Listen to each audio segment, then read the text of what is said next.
আজকে তোমাদের দাদাভাই সকালে দেরি করে উঠেছে, সেই কারণে বিছানা গোছাতে একটু দেরি হয়ে গেল, রান্নাও দেরি হয়ে যাবে। কিন্তু ঘর পরিষ্কার না করে না আমার রান্নাঘরে যেতে একদম ইচ্ছে করে না। আর তোমাদের দাদাভাই বলে কাজ নেই তো খই ভাজ, সেই রকম অবস্থা আমার। একটু কাজ করতে বেশি ভালোবাসি।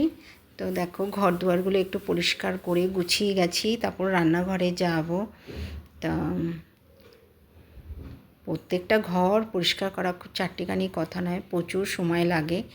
ওই রান্নার ফাঁকে ফাঁকে একটু করি।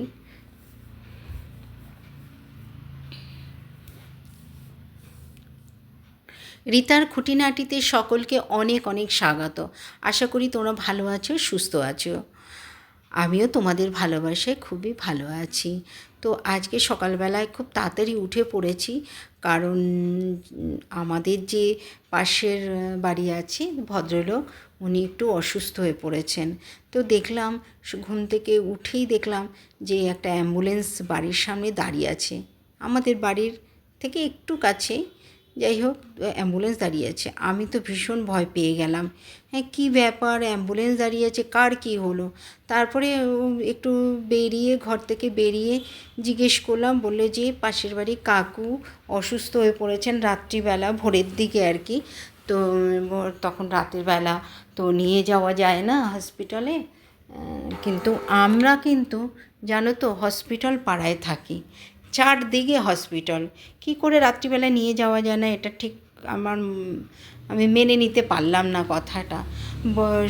মানে অনেক রাতের থেকে নাকি পেটে যন্ত্রণা হচ্ছে। আমার বাড়ির কাছে দেবীশেটি, পেয়ারলেস, রুবি, মেডিকা, ডিশান, ফর্টিস, মানে অ্যাপেক্স, সমস্ত হসপিটাল আমার বাড়ির কাছে। তো ওনার এত শরীর খারাপ, ওনাকে রাত্রিবেলায় নিয়ে যেতে পারলেন না। তো ওনাদের নিজস্ব গাড়িও রয়েছে, গাড়ি করে নিয়ে গেলেই হতো। আসলে কি জানো তো, যেহেতু বয়স্ক মানুষ, এখন রিটায়ার্ড ম্যান, তো সেই কারণেই দুই ছেলের ঠেলাঠেলি, সেই কারণে হয়তো নিয়ে যায়নি আমার মনে হয়, জানি না, ওনাদের পার্সোনাল ব্যাপার। কিন্তু ভদ্রলোক খুব কষ্ট পেয়েছেন ব্যথায়।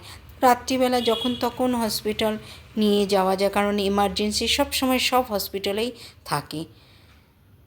সেই সব দেখলাম, দেখে টেকে তারপরে সমস্ত ভদ্রলোককে নিয়ে গেলেন হসপিটালে। আমিও চলে এলাম ঘরের কাজ করতে। তো যাই হোক, সমস্ত কাজ হয়ে গেছে, হয়ে এবার দেখো স্নান করে নিলাম। নিয়েই আর কিছু রান্না বাকি রয়েছে, একটু আলু সেদ্ধ মাখবো, তার জন্য একটু শুকনো লঙ্কা পেঁয়াজ ভেজে নেব। মাছও রান্না করেছি, কিন্তু আলু সেদ্ধটা আমার আজকে খুব ইচ্ছে করছে খেতে, তাই ভাবলাম একটু আলু সেদ্ধ করে রেখেছি, স্নান করে পুজোটা দিয়েই আলুর জন্য একটুখানি আমি শুকনো লঙ্কা আর একটু পেঁয়াজ ভেজে নেব। আর জানো তো, স্নান করার পর না বেশ খিদে পেয়ে যায়, তাই ভাবলাম যে স্নান টান করেই আলু মাখাটা করব। একটু পেঁয়াজ শুকনো লঙ্কা ভেজে আলু মাখাটা করে নেব, তাই একটু বসিয়ে দিলাম। দেখো,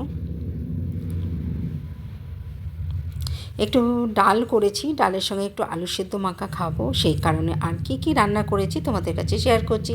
দেখো, ভাত করেছি, আর করেছি দেখো কুমড়ো আলুর তরকারি, আর করেছি মাছের পাতুরি টাইপের। তাই যাই হোক, তোমাদের ব্লগটা ভালো লাগলে লাইক কমেন্ট শেয়ার করে দিও। আবার নতুন ব্লগে দেখাবে। টাটা।